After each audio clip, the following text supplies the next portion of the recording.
Bueno, mis hermanos, que el Señor les bendiga.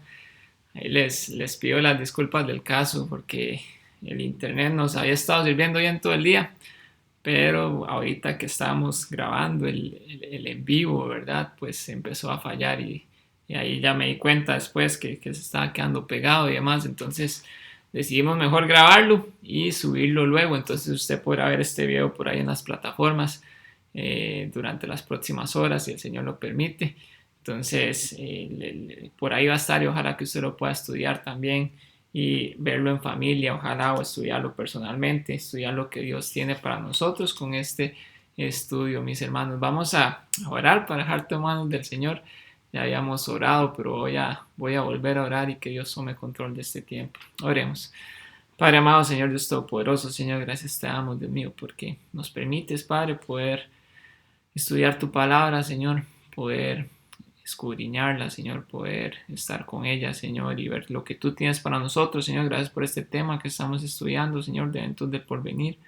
Padre amado, te damos las gracias porque sabemos que tú nos lo has revelado, Señor, con una intención, Señor. Tú mismo nos has dicho, Señor, y hemos visto que somos bienaventurados, Señor, al estudiar la profecía, Padre amado. Padre, también danos mucha sabiduría, Señor, para interpretar, Señor, lo que tú nos has revelado, Señor, y que sea para edificación, Señor, de nuestras vidas, Señor, que tú puedas tratar en nosotros, Señor, conforme a lo que estudiemos, Padre Santo. Te pido, Señor, para que tú quites cualquier estorbo, Señor, de cada una de las personas que va a ver este estudio, Señor, también de mí en este momento, Padre Santo, que podamos grabar bien, Señor, este estudio, Padre Santo, y que tu nombre sea glorificado, Señor, en todo momento, Padre. Lo dejamos en tus manos, Señor, en ti confiamos, en el nombre de tu Jesucristo, nuestro Dios. Amén. Bueno, mis hermanos, la semana pasada estudiamos sobre el rapto, este evento que viene, que es inminente, que no sabemos cuándo va a venir, que puede ser mañana, pasado mañana, puede ser en unas horas, puede ser dentro de unos años, no lo sabemos. Sin embargo, es un evento el que estamos esperando que va a desatar todo lo que viene a continuación. Eso lo estudiamos la semana pasada. Estudiamos que ese evento va a suceder antes de la tribulación y que la iglesia de Dios se va a ir en ese evento, ¿verdad? Entonces, si usted quiere repasarlo, puede ver el video de la semana anterior. También estudiamos Apocalipsis 4, los 24 ancianos, que es una representación de la iglesia ya con el Señor Jesucristo allá en los cielos. Y quería mostrarle este diagrama que usted puede ver en su pantalla para que nos quede más claro qué va a suceder, ¿verdad? Aquí donde dice Cristo viene por sus santos en la pantalla es el evento del rapto precisamente del cual hablamos. Entendemos que luego de ese evento van a suceder cosas en la tierra y van a suceder cosas en el cielo. Lo vemos así en la palabra de Dios. Ahorita estamos en este periodo de la iglesia actual. Cristo viene por nosotros y a partir de que Cristo viene empieza el periodo de la gran tribulación aquí en la tierra, que tiene una duración de 7 años y estaremos estudiando a partir de la próxima semana, si el Señor nos lo permite, si Él no ha venido antes por nosotros, estaremos estudiando los eventos que suceden aquí en la tierra. Por hoy nos vamos a enfocar en los eventos que suceden en el cielo.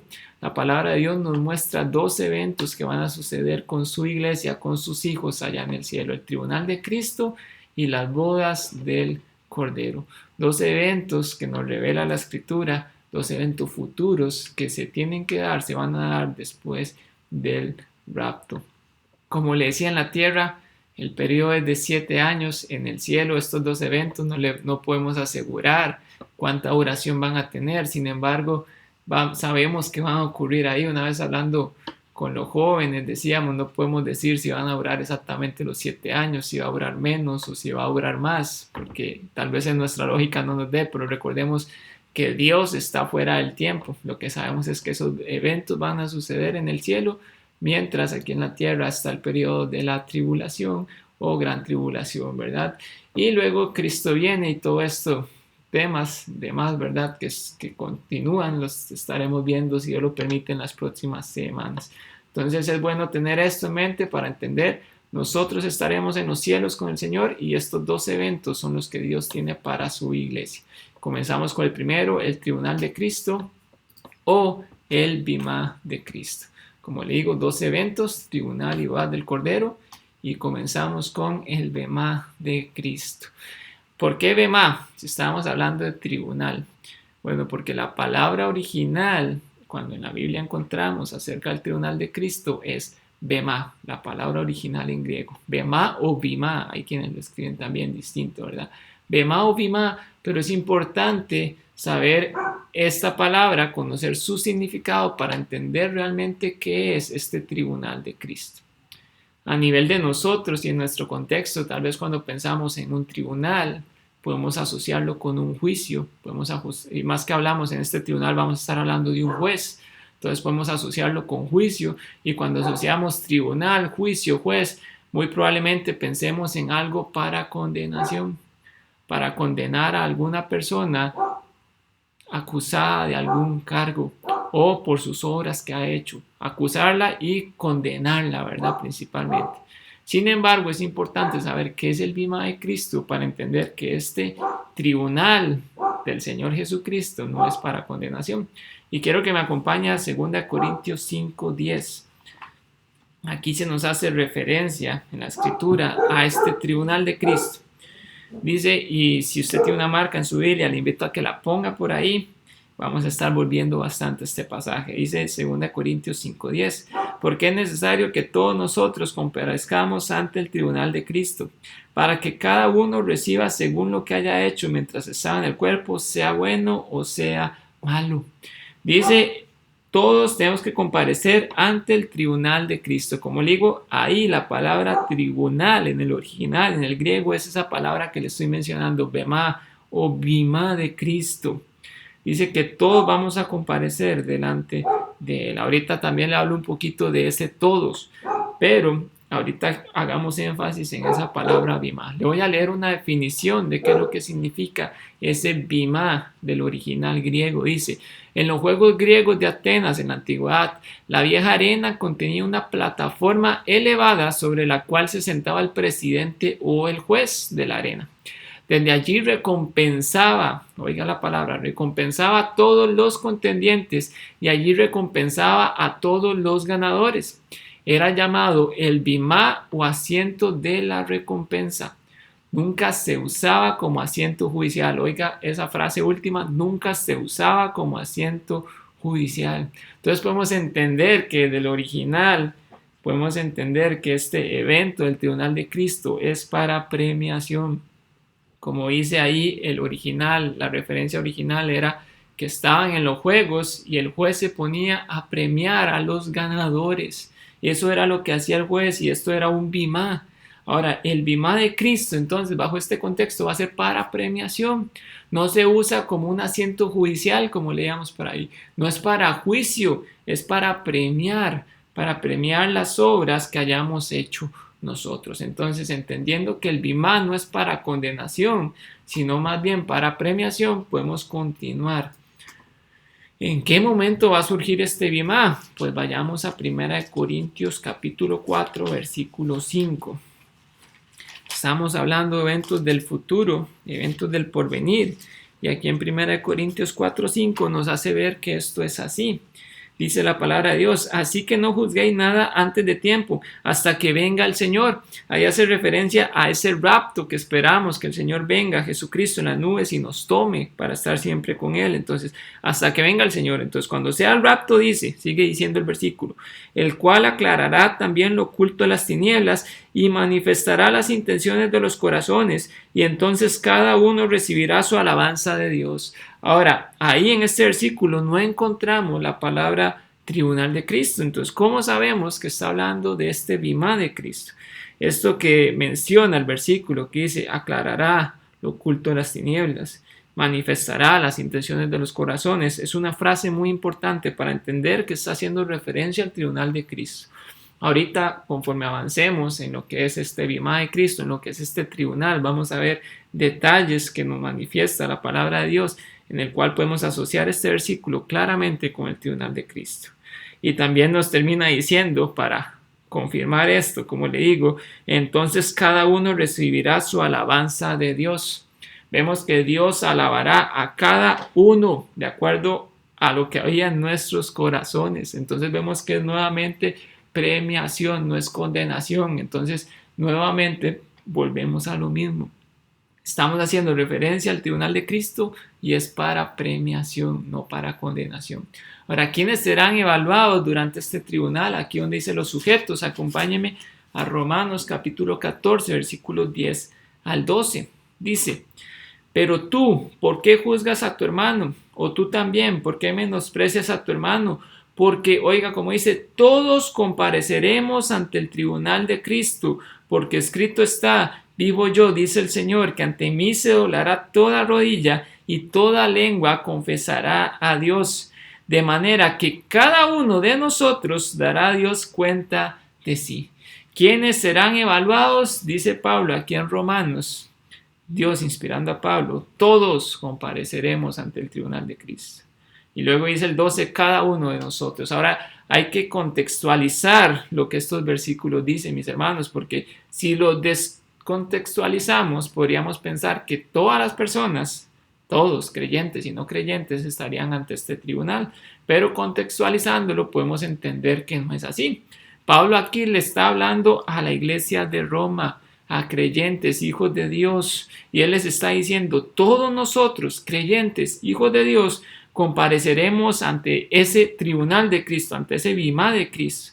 Y luego en el 12 también, de manera que cada uno de nosotros, podríamos decir y leer, cada uno de nosotros, creyentes, hijos de Dios, dará a Dios cuenta de sí. Entonces, mis hermanos, ¿quiénes son los sujetos de este tribunal? Son los creyentes, los hijos de Dios. Solamente ellos son los que comparecerán delante de este tribunal. Bueno, ellos no, nosotros, porque ahí me incluyo por la gracia y misericordia de Dios. ¿En qué lugar se efectuará este tribunal, este bimá? Pues en el cielo. Entendemos, como leíamos en 1 Corintios 4:5, que después de que el Señor nos arrebata, es necesario que comparezcamos ante ese tribunal y pues estaremos con el Señor por siempre, estaremos allá en la gloria con Él.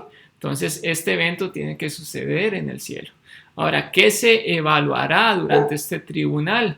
Vamos a ir primero a Romanos 8:1. Ya hemos estado hablando un poco de ello, pero vamos a verlo aquí, tal vez ya en más detalle. Romanos 8:1 dice: ahora pues, ninguna condenación hay para los que están en Cristo Jesús, los que no andan conforme a la carne, sino conforme al Espíritu. Vea lo que dice, y es muy clara la palabra de Dios: ninguna condenación hay para los que están en Cristo Jesús. No somos condenados a pesar de que somos pecadores, seguimos siendo pecadores después de recibir al Señor Jesucristo. No hay condenación para nosotros. Eso nos dice la palabra de Dios. ¿Por qué le menciono esto? Porque volvamos nuevamente a 2 Corintios 5:10. Ahora vamos a leer la parte B del versículo, aunque, bueno, leámosla toda, mejor dice: porque es necesario que todos comparezcamos ante el tribunal de Cristo. Otra vez todos está en un contexto de iglesia, Pablo hablándole a los corintios, ¿verdad? Y luego dice la parte B: para que cada uno reciba según lo que haya hecho mientras está en el cuerpo, sea bueno o sea malo.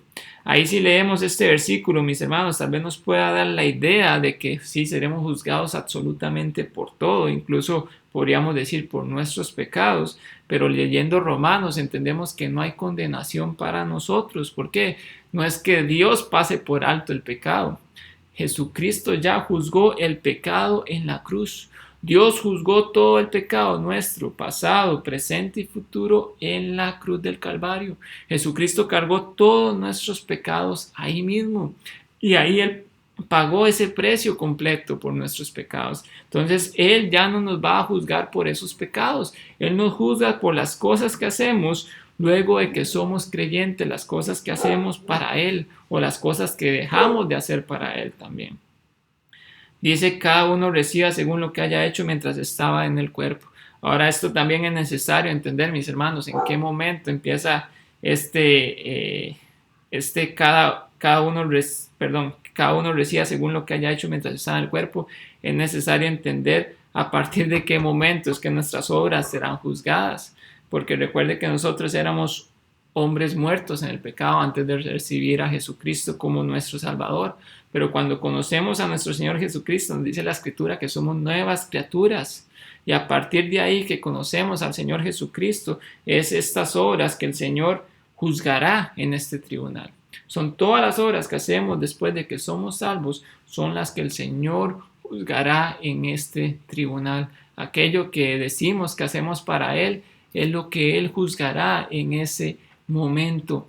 Todas esas cuestiones, sean buenas o sean malas, como dice aquí 2 Corintios 5:10.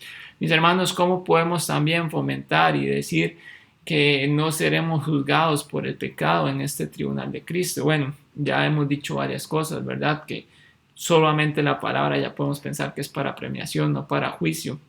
Pero también tenemos que entender la eficacia de la sangre de Cristo, como dice aquí abajo en la diapositiva. La eficacia de la sangre de Cristo. Cristo ya pagó un precio y lo pagó perfectamente. Y quiero que me acompañe a Hebreos 10. Hebreos 10, 12 al 18. Dice la Escritura: pero Cristo, habiendo ofrecido una vez para siempre un solo sacrificio por los pecados, se ha sentado a la diestra de Dios. De ahí en adelante, esperando hasta que sus enemigos sean puestos por estrado de sus pies, porque con una sola ofrenda hizo perfectos para siempre a los santificados. Y nos atestigua lo mismo el Espíritu Santo, porque después de haber dicho: este es el pacto que haré con ellos después de aquellos días, dice el Señor, pondré mis leyes en sus corazones y en sus mentes las escribiré. Añade: y nunca más me acordaré de sus pecados y transgresiones, pues donde hay remisión de estos no hay más ofrenda por el pecado. Mis hermanos, la palabra de Dios es clara. El versículo, nos viene hablando del sacrificio de Cristo, ¿verdad? En el versículo 12 dice que Él presentó una sola vez ese sacrificio por los pecados. Versículo 14 nos recuerda que una sola ofrenda hizo perfectos para siempre a los santificados. Oiga, ese solo sacrificio de Jesucristo nos hizo perfectos para siempre. Luego el 17, Dios nos dice claramente: nunca más me acordaré de sus pecados y transgresiones. Y el 18 termina: pues donde hay remisión de estos no hay más ofrenda por el pecado. Mis hermanos, la cruz de Cristo fue completa, fue perfecta. En ella se pagó todos nuestros pecados, como el higo, pasados, presentes y futuros. Obviamente, cuando aceptamos al Señor Jesucristo, todos esos pecados Dios nos los perdona, pero Él también no solamente nos está perdonando todos los anteriores, sino también todos los futuros, ya siendo nuevas criaturas, estando bajo su gracia, siendo hijos de Dios. Seguiremos pecando, tristemente. Esa es la carne que tenemos que hacer morir cada día, pero esos pecados también fueron perdonados en la cruz, por más que sean pecados futuros. Ya Dios perdonó absolutamente todo y Él no nos va a juzgar por ese pecado. Como le digo, no es que Dios sea injusto, no es que Dios pase por alto el pecado, es que Dios ya juzgó todos nuestros pecados en la cruz, porque Cristo pagó el precio por ellos. Él pagó el precio que nos tocaba a usted y a mí. Él pagó absolutamente todo, como un recordatorio de qué hace Dios con esos pecados, o como una referencia, una analogía. Vayamos a Miqueas capítulo 7, versículo 19, mis hermanos. Miqueas 7, 19 nos muestra cómo es que el Señor nos perdona el pecado, nos hace una analogía, una ilustración de qué es lo que Él hace con ese pecado que nos perdona.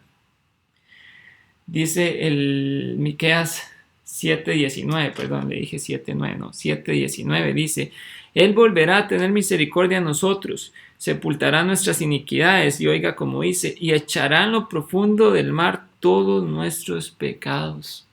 Hace una referencia, una ilustración de qué es lo que hace el Señor cuando perdona nuestros pecados. Él echa en lo profundo del mar todos esos pecados. ¿Se acuerda usted qué es lo que pasa en lo profundo del mar? Hay estudios, ¿verdad?, que han hecho científicos, y no se ha podido llegar a lo más profundo del mar porque la presión es tan grande que destruye todo lo que baja ahí. Han tratado de ir bajando cada vez más y más y más, y buscan tecnología para bajar, pero en el fondo del mar no han podido llegar porque donde se baja la presión es tan grande que todo es destruido, todo es comprimido, hasta el acero más fuerte es comprimido en ese fondo marino. Y Dios nos dice: sus pecados son enviados al fondo del mar. Podemos pensar que esos pecados en el fondo del mar son comprimidos, son destruidos por la gracia del Señor Jesucristo, porque Él ya pagó el precio. Él ya pagó el precio, y Dios no nos va a juzgar por los pecados que cometimos, porque Él ya lo juzgó en la cruz sobre Jesucristo. Ahora, mis hermanos, que esto no sea una excusa para nosotros para pecar. Dios nos va a castigar por nuestro pecado, por supuesto. Y Hebreos 12:6 nos recuerda que el Señor al que ama disciplina y azota a todo aquel que recibe por hijo. Eso nos recuerda la palabra de Dios. Dios nos va a castigar en efecto por nuestro pecado, estando aquí terrenalmente hablando, pero ese tribunal de Cristo en ese momento Él no nos va a juzgar por el pecado. Ahora, volvamos un momentito a 2 Corintios 5:10. Quiero hacerle énfasis en unas palabras. Dice la escritura, porque es necesario que todos comparezcamos ante el tribunal de Cristo. Ahora, esa palabra comparecer, el original, el griego es phaneró, me disculpa ahí la pronunciación del griego, phaneró, que podría traducirse mejor como ser puesto en manifiesto. ¿Se acuerda cuando le decían 1 Corintios 4:5, que dice que nuestras obras serán manifiestas? O mejor se lo leo para no decírselo mal. 1 Corintios 4:5, que dice, así que no juzguéis nada antes de tiempo hasta que venga el Señor, el cual también aclarará lo oculto de las tinieblas y manifestará las intenciones de los corazones. Entonces, manifestará, podemos decir que es prácticamente la misma palabra que tenemos en 2 Corintios 5:10, cuando dice que compareceremos ante el tribunal de Cristo. Entonces es poner en manifiesto. Entonces podríamos decir que este versículo lo podemos leer, es necesario que todos seamos puestos de manifiesto. Esto sugiere qué es lo que va a hacer el Bimá en nosotros. Es una manifestación, demostración, una revelación pública del carácter y motivos de mi persona como individuo. En este caso, ¿verdad? Poniendo un ejemplo. Pero es una manifestación del carácter de cada uno de nosotros como creyentes, una revelación pública de cómo éramos, de cuáles eran nuestras verdaderas intenciones. Luego, la otra palabra que quiero que hagamos énfasis aquí en 2 Corintios 5:10 es la palabra malo, la palabra malo que está al puro final, que dice, para que cada uno reciba según lo que haya hecho mientras está en el cuerpo, sea bueno o sea malo. Aquí la palabra malo que Pablo utiliza es una palabra que en griego es paulos. Y en esta porción de la escritura no se utiliza la misma palabra que se utiliza en otras posiciones de la escritura para referirse a malo, o que nosotros tenemos como traducido como malo. En otras partes de la escritura hay otras dos palabras que se utilizan para malo, las cuales significan aquello que es éticamente o moralmente malo. Bajo este aspecto podemos pensar que lo que Pablo nos está diciendo aquí es maldad bajo otro aspecto, no el de activa o pasiva malignidad, sino más bien el de la inutilidad, podemos verlo así, aunque suena una palabra un poco tal vez grosera para nosotros, pero realmente es eso, es desde el aspecto de vista de inutilidad, la imposibilidad de haber obtenido de lo que hicimos una verdadera ganancia. Eso quiere decir que mis obras serán puestas en examen, bajo el examen de Dios, bajo el tribunal de Dios. Y si yo ahorita vamos a hablar un poquito más de esto, pero si yo hice bien las cosas y las hice realmente para el Señor, esas obras son buenas. Pero si yo, haciendo cosas para el Señor, podemos decir, fui bastante inútil y no logré sacar una ventaja, no logré sacar una ganancia de ello, mi obra es mala, bajo esta palabra que utiliza Pablo aquí. Es la inutilidad mía de poder sacar provecho de algo que estoy haciendo para el Señor. Entonces recordamos, hermanos, se juzgan las obras del creyente y no su pecado. Vamos a continuar por acá.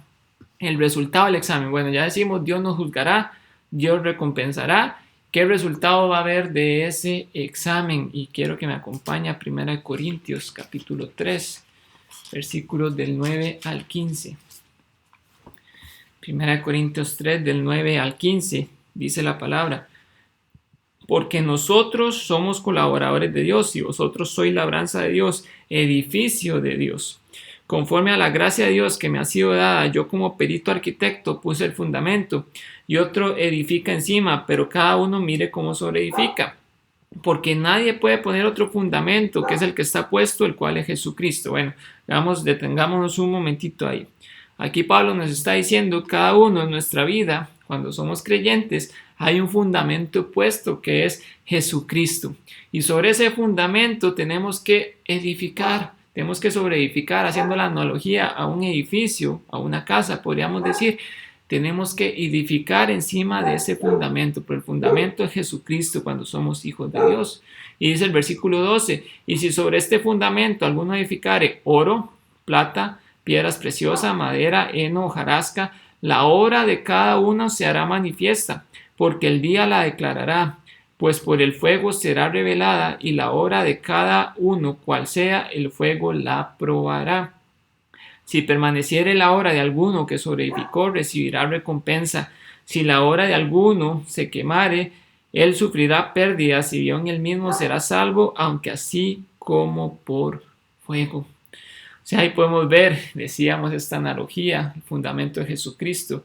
Nosotros, las obras que realizamos, las obras para el Señor, que decimos que hacemos para el Señor, son esa sobreedificación, es la manera en que sobreedificamos sobre ese fundamento. Y dice que eso que sobreedificamos puede ser, hace una analogía, oro, plata, piedras preciosas. También habla de madera, heno, hojarasca. Pero dice que cada una de esas obras será pasada por fuego. Mis hermanos, amigos que nos escuchan, ¿qué pasa cuando usted pasa el oro por fuego? El oro se purifica. Pasa la plata, pasa las piedras preciosas, ellas soportan esas temperaturas. Pero ¿qué pasa si usted pasa madera, heno o hojarasca? Sabemos que eso es consumido, que eso se consume y desaparece. Entonces, todas las obras nuestras que decimos que hacemos para el Señor Jesucristo serán pasadas como por fuego. Y si esa obra es como una piedra preciosa, soportará la prueba que el Señor está haciendo. Pero si esa obra es como el heno, la hojarasca, será consumida y no tendré nada de ella. Por eso es que precisamente nos dice el versículo 14, si permaneciere la obra de alguno, recibirá recompensa. Y si la obra de alguno se quemare, él sufrirá pérdida. O sea, ¿qué vamos a obtener de este examen, mis hermanos, amigo que nos escucha? Recibiremos recompensa si hacemos algo que es como una piedra preciosa para nuestro Dios. Pero si hacemos algo que es como la hena, la hojarasca, la madera, recibiremos, dice la palabra de Dios, pérdida de recompensa. Perderemos esa recompensa, esa inutilidad que le dije ahora, de que no logramos sacar un provecho de lo que hicimos para el Señor. Esa es la pérdida de recompensa que recibiremos. Ese es el resultado de este examen que el Señor Jesucristo está haciendo. Nada más por ponerle un ejemplo, ahorita digamos que yo esté haciendo este estudio y lo está haciendo para honra y gloria mía, digamos, personal, humana, terrenal, por orgullo, o tenga alguna intención mala en mi corazón, pues eso es una obra que yo estoy diciendo que estoy haciendo para Dios, y en ese caso la estaría haciendo con una mala intención, con una intención pésima, y entonces esa obra sería quemada ese día y esa obra no soportaría la prueba del Señor Jesucristo. Ese por ponerle un ejemplo, pero usted puede pensar en el servicio que usted hace para el Señor. ¿Con qué intención lo hace? ¿Cuál es su intención al hacer eso para el Señor? Si lo hace simplemente porque le piden que lo haga en la iglesia, porque el pastor me dijo que lo hiciera, o lo hago para gloria, orgullo propio, por decir, para que me vean qué carga que soy yo, pues esas obras serán quemadas en ese día y no valdrán absolutamente de nada. Pero si yo lo hago con un corazón humilde para el Señor, aunque nadie aquí en la tierra lo vea, tal vez usted hinca rodilla y está orando ahí por el pastor, está orando por los líderes de la iglesia para que el Señor les dé sabiduría, y usted hinca rodilla y eso lo hace y lo hace para el Señor va a probar esa obra suya, y esa obra suya será como un metal precioso, aunque nadie aquí en la tierra lo vea y nadie se lo reconozca, esa obra será un metal precioso para nuestro Dios. Recibirá recompensa si usted lo hace de esta manera. Entonces la pregunta ahí, mis hermanos, es ¿cómo estamos sirviendo a Dios? Y quiero que me acompañe un momentito ahí en 1 Corintios 9:27. 1 Corintios 9:27.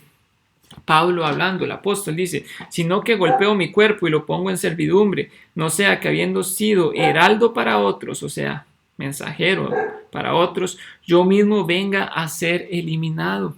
Ahí Pablo, cuando utiliza esta palabra eliminado, nuevamente volvamos a una palabra del griego, el original, es una palabra que se llama adoquimos. Y él no está expresando el temor de perder su salvación, sino más bien que aquello que haya hecho sea hallado inútil. Volvemos nuevamente a la inutilidad que le hablamos. Pablo está expresando su miedo de que lo que está haciendo sea inútil en ese día y sea quemado, que no sirva absolutamente para nada. Mis hermanos, ese es el temor que tenemos que tener nosotros. Y así como dice Pablo, golpeo mi cuerpo y lo pongo en servidumbre. Que ese sea nuestro deseo de nuestro corazón. Cada día batallo con esa carne para hacer morir la carne y que el Espíritu tome control de mi vida y me pongo en servidumbre delante de Dios. Ese tiene que ser nuestro deseo, para que lo que hagamos para el Señor no sea inútil, sino que realmente lo hagamos con un corazón para Él, con un corazón que lo que queremos es la honra y la gloria para Él. Todas estas obras serán probadas, nuestras obras, mis hermanos. ¿Qué pasará con esas obras? Ahora piense usted, bueno, le estoy diciendo con qué intención sirve usted.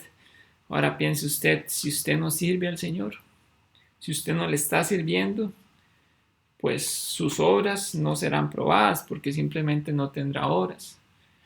Pero ¿usted cree que eso es bueno? ¿Usted cree que a eso le ha llamado el Señor Jesucristo?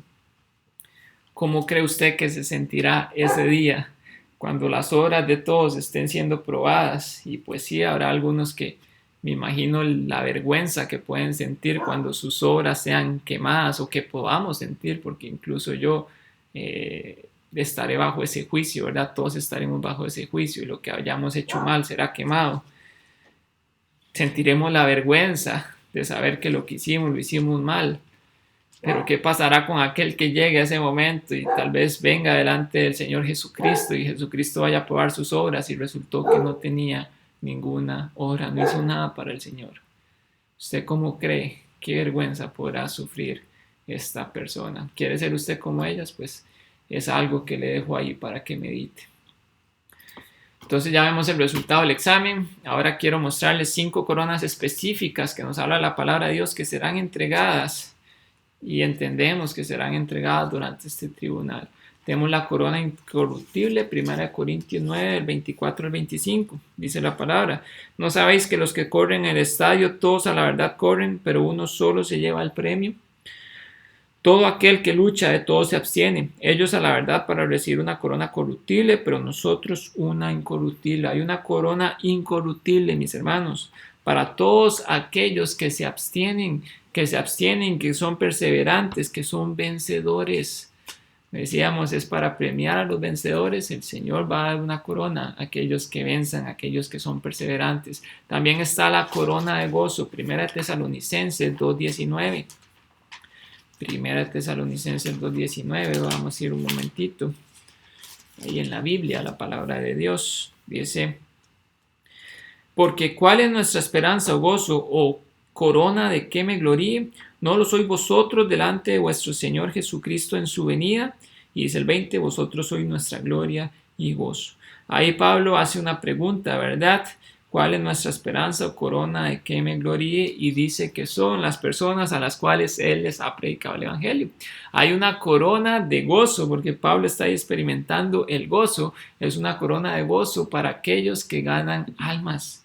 Si usted ha tenido la bendición, el privilegio, el Señor le ha dado el privilegio de que usted pueda evangelizar a una persona. Bueno, primero que todo, el Señor nos ha dado ese mandato, ese privilegio a cada uno de nosotros. Pero si usted lo ha podido llevar a cabo y ha sido obediente al Señor de Jesucristo, usted va a tener esta corona para ganadores de almas. Luego tenemos la corona de vida, Santiago 1:12. Santiago 1:12. Dice la palabra de Dios: bienaventurado el varón que soporta la tentación, porque cuando haya resistido la prueba recibirá la corona de vida que Dios ha prometido a los que le aman. Recibirá la corona de vida a aquellos que soportan la tentación. Mis hermanos, ¿cómo es usted con la tentación? ¿Ha logrado soportar? Pues gloria a Dios, porque vas a recibir la corona de la vida. Pero si eres débil ante la tentación, no recibirás esta corona. Corona de justicia a los que aman la venida del Señor, 2 Timoteo 4:8. 2 Timoteo 4:8, mis hermanos.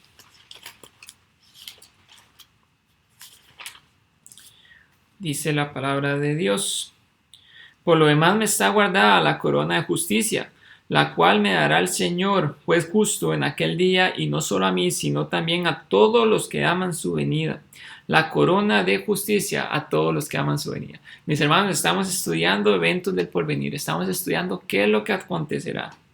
¿Ama usted la venida del Señor Jesucristo? ¿Está usted deseoso de que se dé ese rapto y estar para siempre con el Señor? Pues si usted ama esa venida, usted recibirá la corona de justicia. Pero si usted está aferrado a este mundo terrenal y no está amando, anhelando esa venida, pues no recibirá esa corona. Corona de gloria, primera de Pedro 5, del 1 al 4. Primera de Pedro 5, del 1 al 4, dice la palabra de Dios. Ruego a los ancianos que están entre vosotros, yo anciano también con ellos, y testigos de los padecimientos de Cristo, que soy también participante de la gloria que será revelada. Ahí hagamos una pausa. Pedro ahí está hablando a los ancianos y dice yo anciano también con ellos. Ancianos es un término que se utiliza en la escritura muchas veces para referirse a pastores de iglesias.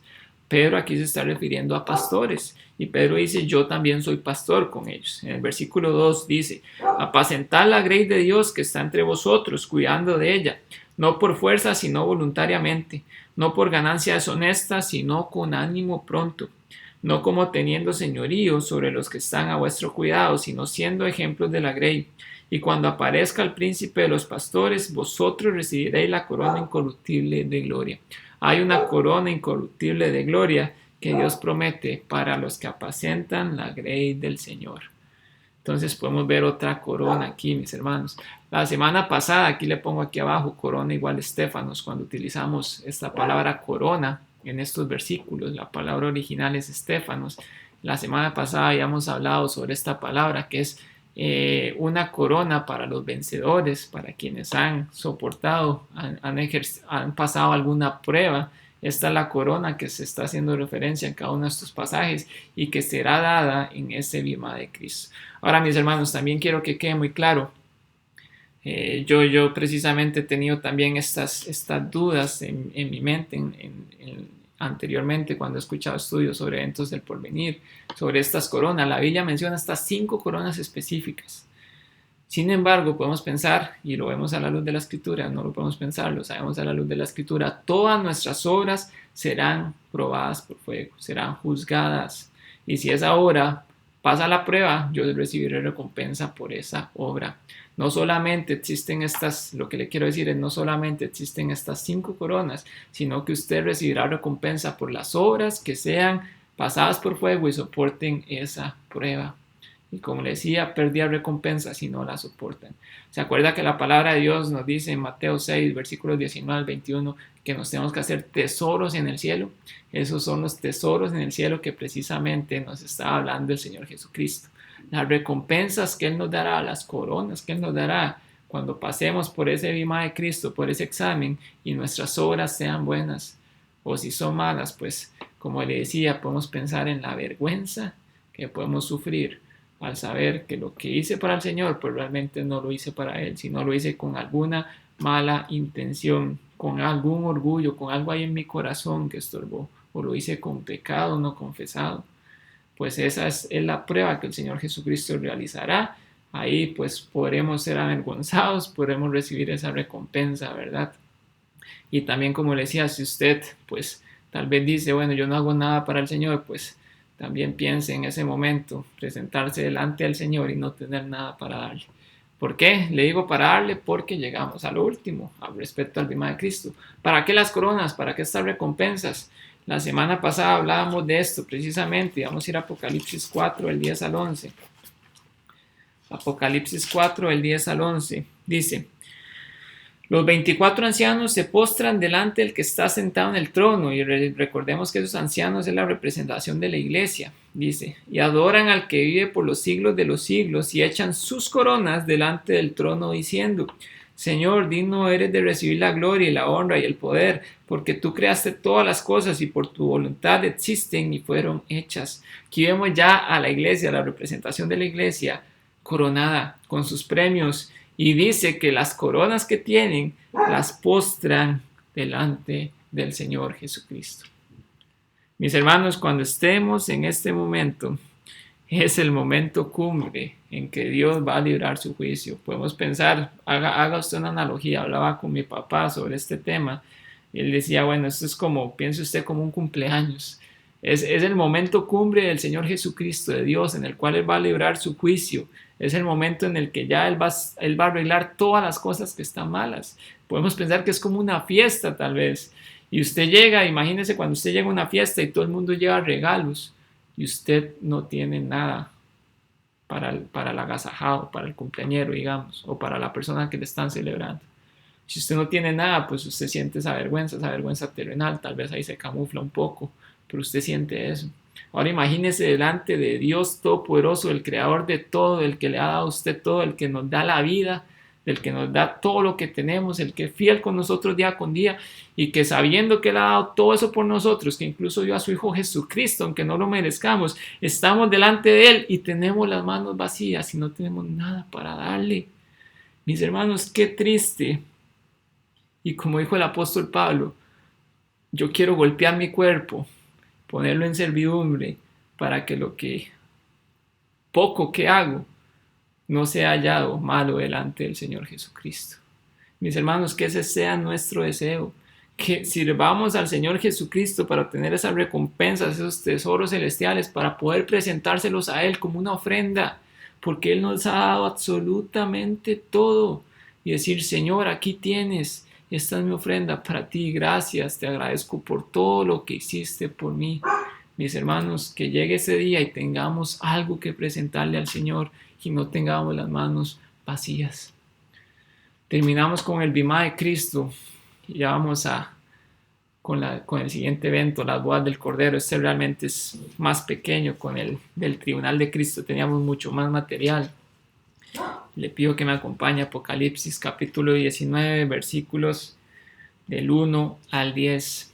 Dice la palabra de Dios. Después de esto oí una gran voz de gran multitud en el cielo que decía, aleluya, salvación y honra y gloria y poder son del Señor Dios nuestro, porque sus juicios son verdaderos y justos, pues ha juzgado a la gran ramera que ha corrompido a la tierra con su fornicación y ha vengado la sangre de sus siervos de la mano de ella. Otra vez dijeron, aleluya, y el humo de ella sube por los siglos de los siglos. Y los 24 ancianos y los 4 seres vivientes se postraron en tierra y adoraron a Dios, que estaba sentado en el trono, y decían, amén, aleluya. Y salió del trono una voz que decía, alabad a nuestro Dios todos sus siervos y los que le teméis, así pequeños como grandes. Y oí como la voz de una gran multitud, como el estruendo de muchas aguas, y como la voz de grandes truenos que decía, aleluya, porque el Señor nuestro Dios todopoderoso reina.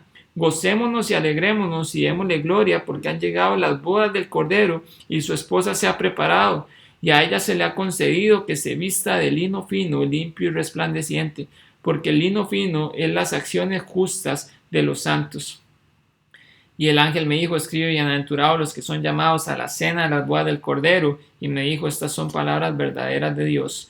Y yo me postré a sus pies para orarle, y él me dijo, mira, no lo hagas, yo soy consiervo tuyo y de tus hermanos que retienen el testimonio de Jesús. Ahora Dios, porque el testimonio de Jesús es el espíritu de la profecía. Amén, mis hermanos.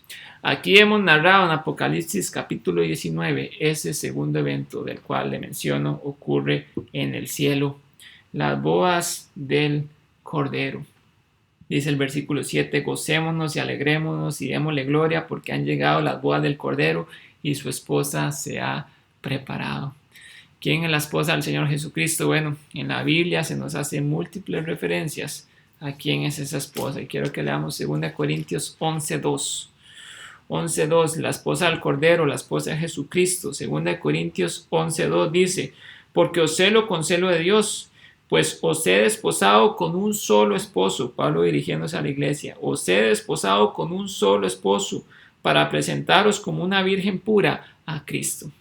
Presentados al novio, la iglesia presentada al novio como una virgen pura. Luego dice Efesios 5, 25 al 27, mis hermanos. Dice, Maridos, amad a vuestras mujeres, así como Cristo amó a la iglesia y se entregó a sí mismo por ella, para santificarla, habiéndola purificado en el lavamiento del agua por la palabra, a fin de presentársela a sí mismo una iglesia gloriosa, que no tuviese mancha ni arruga ni cosas semejantes, sino que fuese santa y sin mancha. Jesucristo prepara la iglesia, ha puesto la iglesia para presentársela a él mismo como una novia pura. Dijimos ahora que veíamos el tribunal de Cristo, el sacrificio del Señor Jesucristo fue completo en la cruz y Él nos ha dejado, nos ha puesto en posición delante del Señor, puros, sin mancha. Y Él lo hizo, también dice que para presentársela a sí misma. Dios se va a presentar, Jesucristo se va a presentar a sí mismo, la iglesia, como su novia. Y viene este evento que se llama las bodas del Cordero.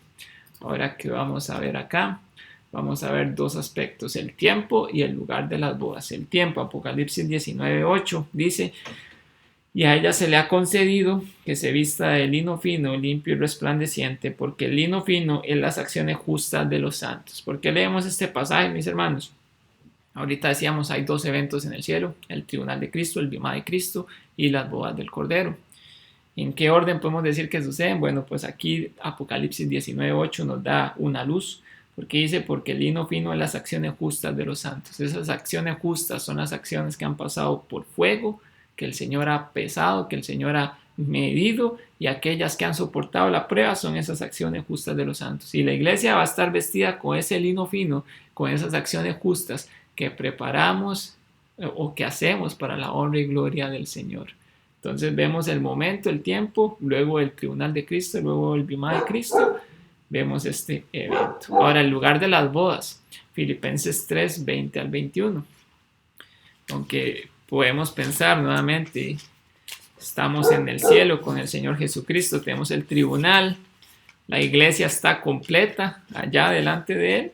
Si venimos a un evento donde participa Jesucristo que está en el cielo y la iglesia que está en el cielo, podemos pensar que será en el cielo, ¿verdad? Pero para tener más claramente también lo que nos dice la palabra de Dios, Filipenses 3 del 20 al 21 dice: mas nuestra ciudadanía está en los cielos, de donde también esperamos al Salvador, al Señor Jesucristo, el cual transformará el cuerpo de la humillación nuestra para que sea semejante al cuerpo de la gloria suya, por el poder con el cual puede también sujetar a sí mismo todas las cosas. Nuestra ciudadanía, hijos de Dios, está en los cielos. No hay otro mejor lugar para librar estas dudas que de donde somos ciudadanos. Para personas celestiales no hay ningún otro lugar mejor, o no habría un lugar más adecuado que el cielo para realizar este evento.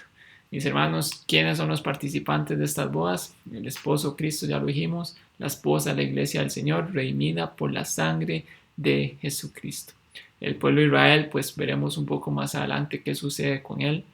Tiene que ver mucho con lo que empezamos a estudiar la próxima semana, que son eventos aquí en la tierra, pero el pueblo de Israel es un pueblo escogido por Dios. Sin embargo, en las bodas del Cordero no vemos al pueblo de Israel como tal, como una figura que participará de estas bodas, sino vemos a Cristo el esposo y vemos a la iglesia, que es la que se va a desposar con Cristo. Ese es el privilegio que Dios nos ha dado a nosotros que vivimos en este periodo de la gracia, que somos hijos suyos.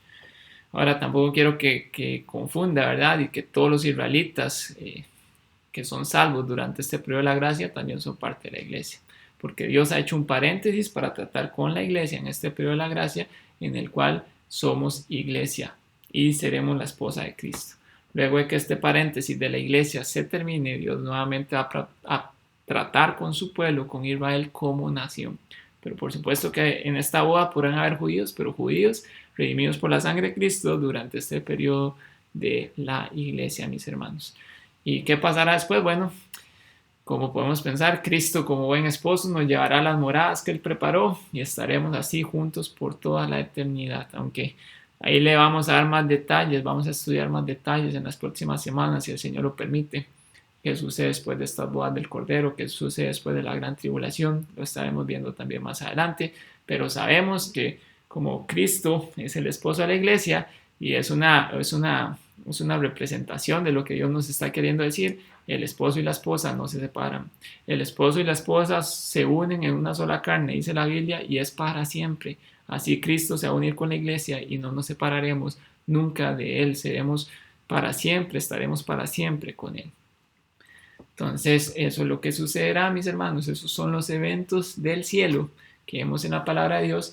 Y la próxima semana, si el Señor lo permite, estaremos empezando con este otro tema, eventos en la tierra, la gran tribulación, bueno, periodo de la tribulación que podemos dividir en dos, tribulación y gran tribulación, pero esto estaremos hablando, si Dios lo permite, la próxima semana. Ahí tenemos mucho material que estudiar. Vamos a ver cómo lo condensamos para no extendernos demasiado con este tema, pero espero que haya sido de gran bendición para usted el estudio de esta noche, mis hermanos. Puede ver la hora por ahí, terminamos de grabarlo como a las 8:40 después de las dificultades técnicas que tuvimos. Vamos a subirlo, vamos a ver si el internet nos deja subirlo pronto, si no, apenas esté, pues ahí podrá ver usted la notificación. Espero que el Señor le haya bendecido, le haya hablado con este estudio de la palabra de Dios, y si el Señor le ha hablado, como siempre le digo, pues hable con Él. Dígale a Dios, alábele, si Él le habló en términos de mostrarle su gracia infinita, su amor infinito, alábele por eso. Si Dios le ha tocado algo en su vida que usted sabe que tiene que cambiar, pídale a Dios por eso. Pero sea como sea, hable con el Señor Jesucristo ahorita que vamos a terminar en oración, y alabémosle a Él. Oremos, hermanos. Padre amado, Señor Dios Todopoderoso, Señor, gracias te damos, Dios mío, por este tiempo. Gracias porque pudimos abrir tu palabra, Señor, compartirla, Señor. Gracias, Señor, porque nos permitiste, pues, grabar este video, Señor. Esperamos que sea de gran bendición, Señor, para los hermanos que lo van a ver, Señor. Que tú utilices tu palabra, Señor. Realmente es tu palabra, Señor, la que ha sido expuesta, Señor. Entonces te pedimos que tú la utilices, Señor, con poder. Sabemos que tu palabra tiene poder, Señor, y que tú pues suavices los corazones de cada uno de nosotros, Señor, los que la escuchamos, Padre amado, para que ella pueda hacer el impacto, Señor, necesario en nuestras vidas, Señor, que tú nos transformes, Señor, a tu imagen, Padre Santo, y podamos honrarte y glorificarte por eso, Señor. Te alabamos, Señor, te damos las gracias porque podemos ver estos eventos del futuro, Señor. Podemos ver, Señor, que estaremos delante de ti, Señor, que todas nuestras obras serán pesadas, Señor, y te damos gracias, Señor, por ese momento. Y te pedimos, Señor, te pido muy especialmente, Señor, para que mis obras no sean halladas malas delante de ti, Señor, y te pido también por mis hermanos en Cristo, Señor, que tienen este mismo deseo, Padre, que tú les ayudes, nos fortalezcas a cada uno de nosotros, Señor, para realmente lo que hacemos, Señor, hacerlo con agrado delante de ti, Señor, y hacerlo con tu ayuda, Señor, sabiendo que solo así, Señor, haremos las cosas bien, Señor, depositándolo en ti, Señor, y que todo sea para tu honra y tu gloria. Gracias también, Señor, porque nos enseñas sobre las bodas del Cordero, Señor, que hacemos esta analogía, estaremos para siempre contigo, Señor, y gracias por esa esperanza maravillosa, Señor, porque estaremos desposados contigo, Señor, y nunca nos separaremos de ti, Señor. Gracias te damos, Señor, por ello, Señor, gracias por tu palabra y gracias por este estudio en el nombre de tu Hijo Jesucristo, mi Salvador. Amén. Bueno, hermanos, ese era el estudio. Que el Señor les bendiga. Nos estamos viendo el próximo miércoles, si Dios lo permite.